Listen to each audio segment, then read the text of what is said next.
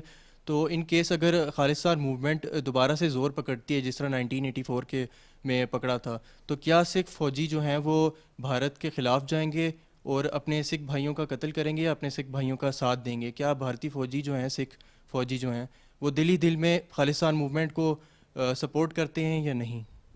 اچھا دیکھیں, ابھی آپ کو اس کی آپ کا جو سوال ہے اس میں جو ہم نے یہاں پہ ڈاکیومنٹری بھی آپ کو دکھائی خالصتان سے ریلیٹڈ, اس میں بھی آپریشن بلو سٹار یا بلیک تھنڈر, اس سے پہلے جو اینڈ کے اوپر جب معاملہ گیا تھا between the Indian state and the Khalistan leadership, تو اس میں بھی یہ تھا کہ انہوں نے جو انڈین آرمی کے اندر موجود سکھ سے ان کی فیملیز کو کی تذلیل شروع کر دی تھی. وہ سڑک کے اوپر وہ جو مشہور واقعہ ہوا کہ ایک انڈین سکھ آفیسر ہے, اس کی فیملی کو وہاں پہ ذلیل کیا گیا اور بہت برے طریقے سے اس کے ساتھ سلوک کیا, جس کے بعد جو ہے سکھوں کی ریزنٹمنٹ آئی.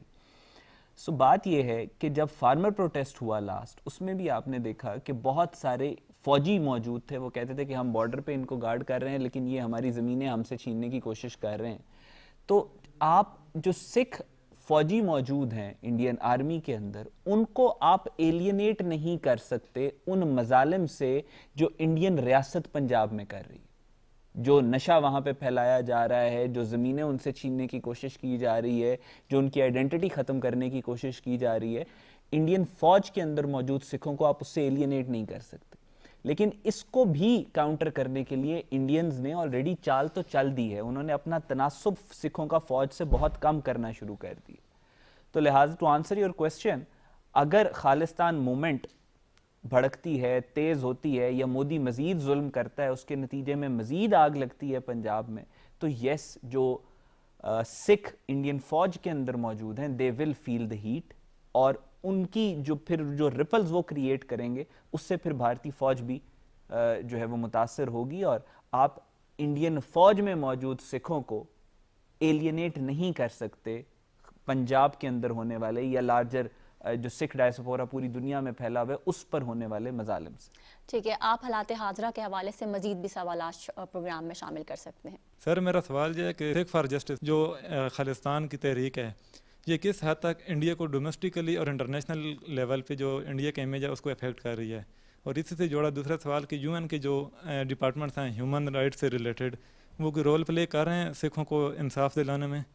جو انڈیا کے اندر جو آپ کا سوال تھا کہ سکس فار جسٹس وہ کتنا ڈومیسٹکلی اور انٹرنیشنلی انڈیا کے لیے پرابلم کریٹ کر سکتی ہے, انٹرنیشنلی ابھی ہم پوری دنیا کے جتنے بھی انٹرنیشنل ریلیشن ایکسپرٹس ہیں جو فورن پالیسی کو سمجھتے ہیں, وہ یہ کہتے ہیں کہ مارکہ حق اور بنیان المرصوص کے بعد جو بھارت کی فورن پالیسی ہے وہ بالکل ایک نوز ڈائیو کر گئی ہے. امریکہ کے ساتھ آپ نے دیکھا کس طریقے کے اختلافات انڈیا کے اوریجنیٹ ہوئے ہیں, پورے یورپ کے ساتھ, ویسٹ کے ساتھ کس طریقے کے اختلافات اوریجنیٹ ہوئے ہیں. کوئی انڈیا کے ساتھ کھڑا نہیں ہونا چاہتا, کوئی ان کے حق میں اسٹیٹمنٹس نہیں دینا چاہتا. یہ جو ڈاؤن انڈیا کی فورن پالیسی نوز ڈائیو کی ہے مارکہ حق بنیان المرصوص کے بعد, تو پروسیس بہت تیز ہو گیا جو پاکستان نے ان کے اوپر حملے کیے ہیں. لیکن انڈیا کی فورن پالیسی گرنے کا جو پروسیس تھا, جو ڈاؤن جانے کا پروسیس تھا, وہ انیشیٹ اس وقت ہوا تھا جب انہوں نے ہردیپ سنگھ نجر کا مرڈر کیا تھا کینیڈا میں. دیٹ واز دا مومنٹ کہ دنیا میں ایک ٹرانس نیشنل ریپریشن کی بات ہونا شروع ہو گئی. بھارت کا وہ ناپاک چہرہ پوری دنیا کے سامنے آیا کہ ایک دہشت گرد تنظیم ہے. انڈیا کی جو را ہے ریسرچ اینڈ انالیسس ونگ, وہ ایک دہشت گرد آرگنائزیشن ہے جو پوری دنیا کے اندر ہیومن رائٹ ایکٹیوسٹس کو مار رہی ہے. پوری دنیا کے کان کھڑے ہو گئے کہ یار جہاں جہاں پہ را موجود ہے ہمیں وہاں پہ اس کو کنٹین کرنا ہے. جس طریقے سے انڈیا کے اندر سٹیٹمنٹس دیے جانے لگے, جیسے وہ گورو آریہ جو ان کا ایک ریٹائرڈ کلاؤن میجر ہے, اس نے وہ ماؤتھ پیس ہے را کا, تو وہ آ کے کہتا تھا کہ ہم امریکہ کے اندر جو گینگسٹرز ہیں ان کو کانٹریکٹ دیں گے کہ وہ سکھوں کو قتل کریں. So to answer your question, internationally تو اس نے جو ان کی خالصتان کی موومنٹ ہے یا سکس فار جسٹس ہے یا سکھوں کی جو تنظیمیں ہیں جو سکھوں کے رائٹس کو پروٹیکٹ کر رہی ہیں, انہوں نے ریپلز بہت زیادہ کریٹ کیے ہیں پوری دنیا کے اندر انڈیا کی فارن پالیسی کو وہ کرنے کے لیے. ڈومیسٹکلی ابھی تک اس طریقے کا امپیکٹ یہ نہیں کریٹ کر سکے جس طرح انہوں نے انٹرنیشنلی کریٹ کیا. ظاہر ہے کیونکہ سکھوں کو پچھلے 70 سالوں سے انڈیا کے اندر بالکل دبا دیا گیا, اور باہر جو ہے پوری دنیا کے اندر وہ طاقت پکڑتے گئے, مزید پاورفل ہوتے گئے. کینیڈا, امریکہ, انگلینڈ, آسٹریلیا, یہاں پہ انہوں نے فارن پالیسی کی ڈومین کے اندر بہت زیادہ پریشر کریٹ کیا انڈین گورنمنٹ کے اوپر یا انڈین فارن پالیسی کے اوپر, لیکن انٹرنلی ابھی تک اس طریقے کا امپیکٹ یہ لوگ کریٹ نہیں کر سکے. ٹھیک ہے, اگلا سوال کون پوچھنا چاہے گا؟ میرا سوال یہ ہے, کیا بھارت کی داخلی پالیسیوں اور اقلیتوں کے حوالے سے یہ رویہ مستقبل میں جا کے مزید علیحدگی پسند تحریکوں کو جنم دے سکتا ہے؟ انڈیا کبھی بھی ایک اس طرح کی یونائٹڈ فارم میں انڈر ہندو لیڈرشپ نہیں رہا. It's a fact of history. یہ پرانا کہتے ہیں آپ سے کوئی 2500-3000 سال پہلے کوئی اشوکا کی ڈائنیسٹی اور وہ سارا کچھ تھا, وہ ایک ہائپوتھیٹیکل ایک میتھیکل سی سٹوری سناتے ہیں, لیکن جو نون ہسٹری ہمارے تک موجود ہے اس میں یہ ہے کہ اس طریقے سے اس فارم میں یہ کبھی بھی اکٹھے نہیں رہے. یہ جو انڈیا کی یونین ہے یہ آرٹیفیشل ہے, ان میں دے شیئر نتھنگ. فار ایگزامپل آپ اگر نارتھ ایسٹ کی طرف چلے جائیں, وہاں پہ جو 7 سسٹر اسٹیٹس ہیں جس میں ناگالینڈ, آسام, یہ جو سارے منی پور, میزورام اور یہ سکم وغیرہ ہیں, یہاں پہ رہنے والے جو انڈینز ہیں وہ نہ ان کے ساتھ ریلیجن شیئر کرتے ہیں, نہ زبان شیئر کرتے ہیں, نہ لکس شیئر کرتے ہیں. وہ چائنیز یا ساؤتھ ایشین زیادہ لگتے ہیں as compare to Indian. So they share nothing. اسی طرح آپ سکھوں کو اگر دیکھیں تو سکھوں کے آپ کے سامنے خالصتان کے جو اختلافات ہیں وہ میں نے آپ کے سامنے بتا کے رکھ دی ہے. مطلب آپ یہ سوچیں کہ کوئی بھی سکھ اس حکومت کے انڈر کیسے رہ سکتا ہے جس نے ان کے گولڈن ٹیمپل کے اوپر حملہ کیا ہو. تو کیا وہ نیچرلی رہ رہے ہیں سکھ؟ نہیں, اٹ از آرٹیفیشل.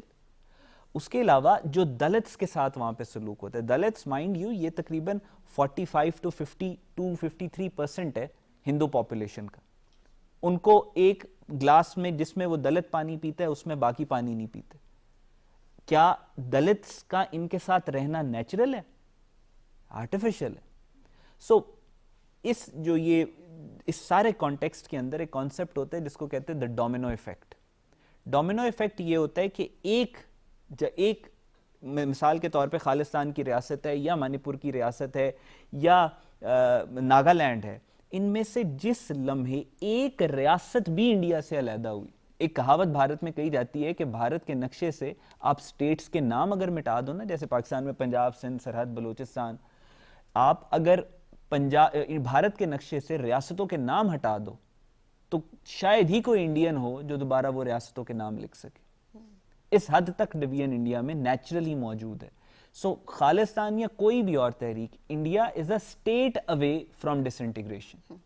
ایک ریاست اگر انڈیا سے علیحدہ ہو گئی ان کے مظالم کی وجہ سے تو پورا انڈیا ڈس انٹیگریٹ ہو جائے گا, کیونکہ یہ کھڑا ہی ایک آرٹیفیشل بنیادوں کے اوپر. احمد, اگر یہ بات کی جائے کہ جین زی نے اس خطے میں اگر کسی سنگر کو, کسی پرفارمر کو سب سے زیادہ فالو کیا ہے وہ سدھو موسے والا ہے. بالکل ٹھیک. اس کے پیچھے کیا حقائق تھے, کچھ ہمارے ساتھ شیئر کریے گا.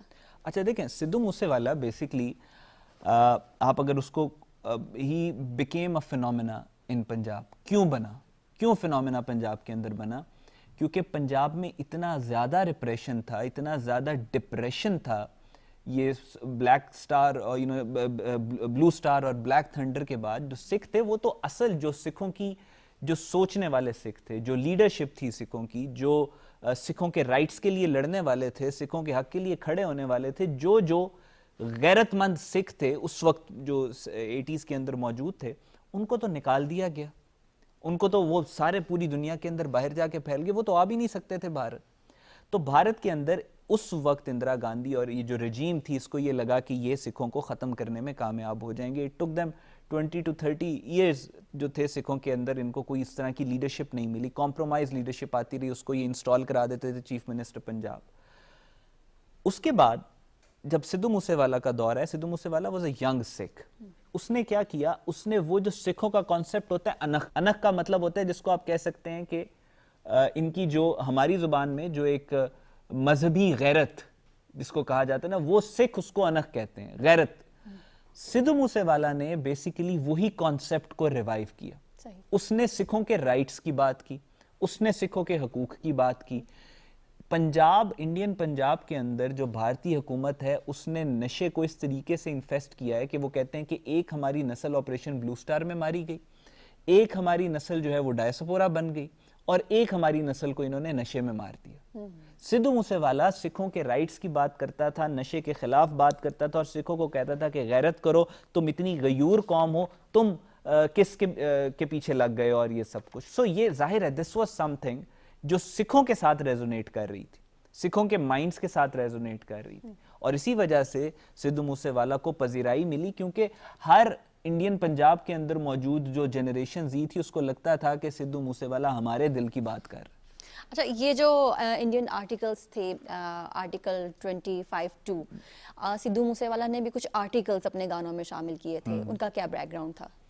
میں وہی آپ کو بات کر رہا ہوں, جو بھی پولیٹیکل ایشوز انڈیا کے تھے اس کو سدھو موسے والا اپنے گانوں کے اندر لے کے آتا تھا, چاہے وہ پنجاب کے پانی کو ڈائیورٹ کرنے کی بات ہو, چاہے خالستان کی بات ہو. سدھو موسے والا نے خالستان کے اوپر بھی بہت زیادہ اس میں وہ کیا. اور ناٹ جسٹ سدھو موسے والا, ایک اور پنجابی بہت مشہور سنگر ہے, کینیڈا بیسڈ ہے, ابھی ریسنٹلی اس کے اوپر بھی I was reading this report کہ وہ اپنے ہر گانے میں, اور وہ بڑے ملینز میں اس کے ویوز آتے ہیں. صرف سدھو موسے والا کی بات نہیں ہے, جتنے بھی آج کل آپ کو یہ ینگ بہت ایک سینسیشن بنا ہوا ہے پنجابی یہ جو ریپ کلچر ہے, اور کینیڈا کے اندر موجود جو سکھ سنگرز ہیں وہ یہ گانے گاتے ہیں. ایک بڑا مشہور گانا جس میں وہ ڈائلاگ استعمال ہوا تھا کہ ایک جی کھڑی میری تھانے دے وچ بدلے دے میں دو لینا, یہ سٹیٹمنٹ بیسیکلی سنت جرنیل سنگھ خالصہ بھنڈراں والے کی ہے.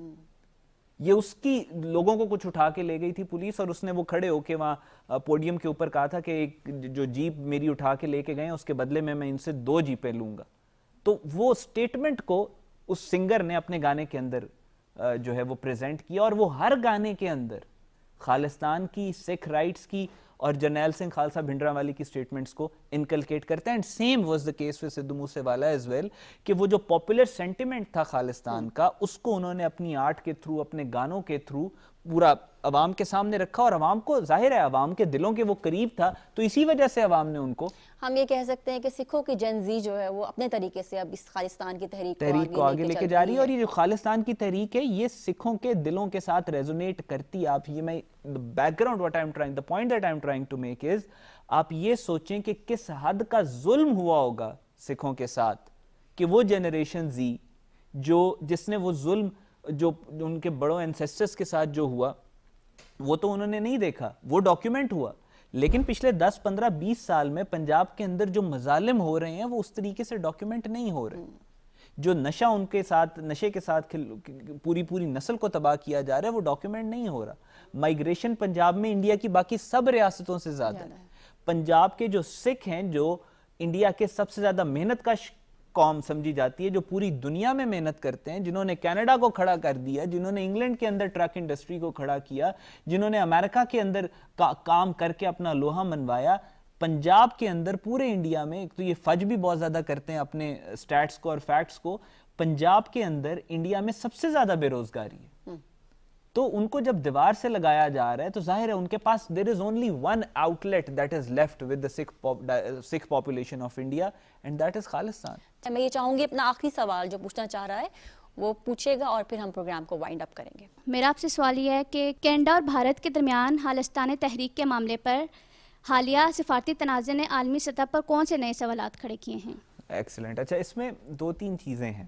سب سے پہلے جو ہردیپ سنگھ نجر کا جو مرڈر ہوا اس کے بعد آپ نے دیکھا صرف کینیڈا اور انڈیا کے تعلقات خراب نہیں ہوئے. کینیڈا نے انٹرنیشنل سٹینڈرڈز کو فالو کرتے ہوئے 5 ملکوں کو شامل کیا اس انویسٹیگیشن میں, جس میں کینیڈا تھا, جس میں انگلینڈ تھا, جس میں آسٹریلیا تھا, نیوزی لینڈ تھا اور امریکہ تھا. ان کی انٹیلیجنس ایجنسیز کو شامل کیا.